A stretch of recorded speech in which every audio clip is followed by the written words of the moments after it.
Can they come close to matching the performance of the 8 we've just seen? Roars from the Coxes there. And they started strongly and a bubble straight. Zürich on the left. Holland on the right. And they've made a good, strong start. Set off strongly, and now, are they going to continue? Is it just bow ball to bow ball, or have they managed to edge their way into the lead? I think the Dutch have it. We'll get a better idea shortly.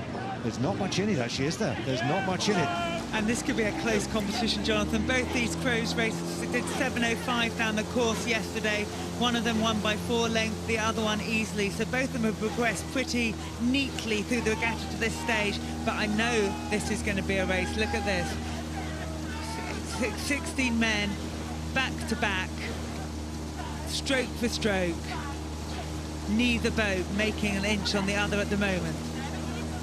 I will just point out interesting headgear, don't you think, from the Dutch bow, Floris de Wit. Never seen one of those hats worn by anyone like that, have you? No, I have to say, that was an interesting one. Maybe he doesn't like the sun, but he hasn't covered himself up, and the the man in front of him has. Maybe it's a lucky hat, who knows? But it is, looking at them now, the Dutch are moving a little bit, I think, on Belvoir. Let's see what happens. Looks as if they've picked up about a quarter of a length. And they've picked up the rating, most definitely. This is possibly part of the Dutch strategy. Start strong and then kick on even more. This is where their men's eight have probably moved on already.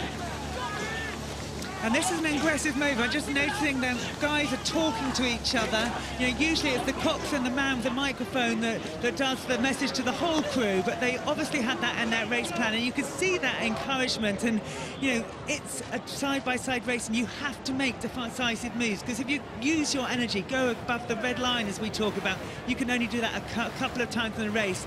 And I think that was one of the times where they had decided to use their energy and push, and you could see the aggression, and it's worked. They're a little bit half a length up now, I'd say.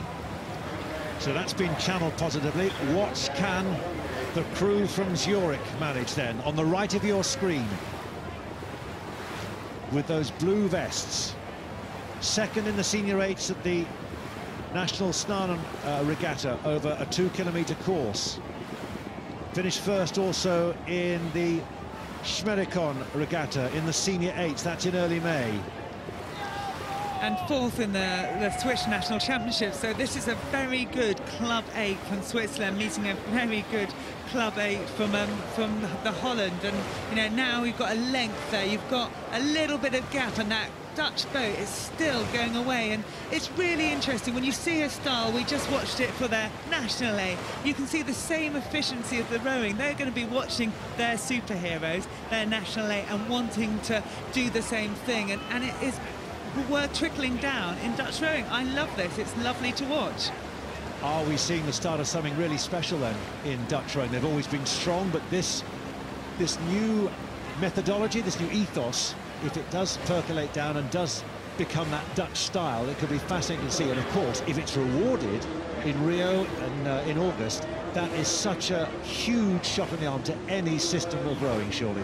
And isn't it amazing now? We have this ability to watch great rowing. You can look it up on YouTube, watch it on BT, and it allows you to look at it, dissect it, if you like, and copy it. And that's how something like a style trickles through a system, because we mirror what we see the best doing.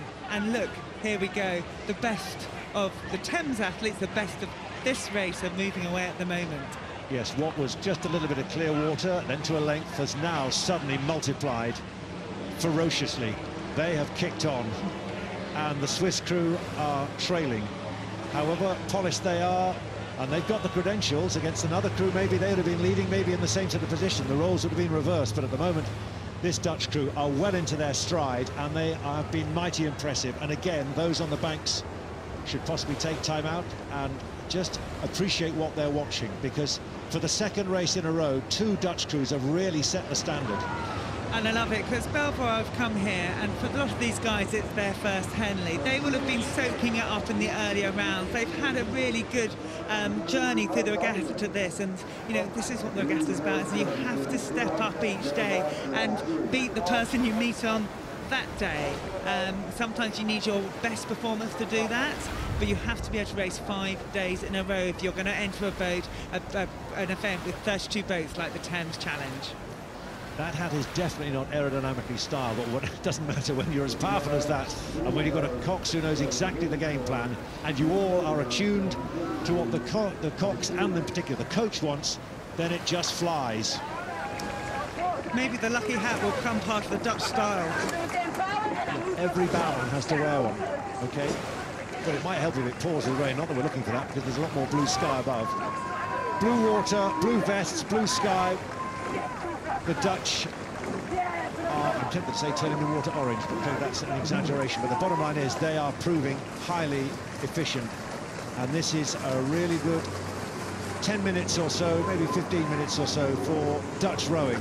We've seen the best, and we're seeing the junior best. And there's nothing that this club crew from Zürich in Switzerland can do. No, but once again, really proud for Belvoir Club there. You look at them, they're pushing on, they are giving it everything they have. First journey for many of them here at Henley Royal Regatta, and they should have done, you know, be proud. They should be very proud of what they've achieved here. But this Dutch crew, look at them, so efficient. Legs, back, arms. Very simple stroke, very flat stroke, very efficient stroke. It almost seems effortless, which of course it never is, but that is the trick. Almost in any sport, particularly in rowing, where you have to give so much effort, to expend so much effort, that's the word I was looking for, it just looks so easy. Well, that's the skill, isn't it? Train hard to make it look easy, and yeah, they have. They've obviously trained massively hard. They've dreamt this moment, and there they are. They get the bell. They're through to Saturday.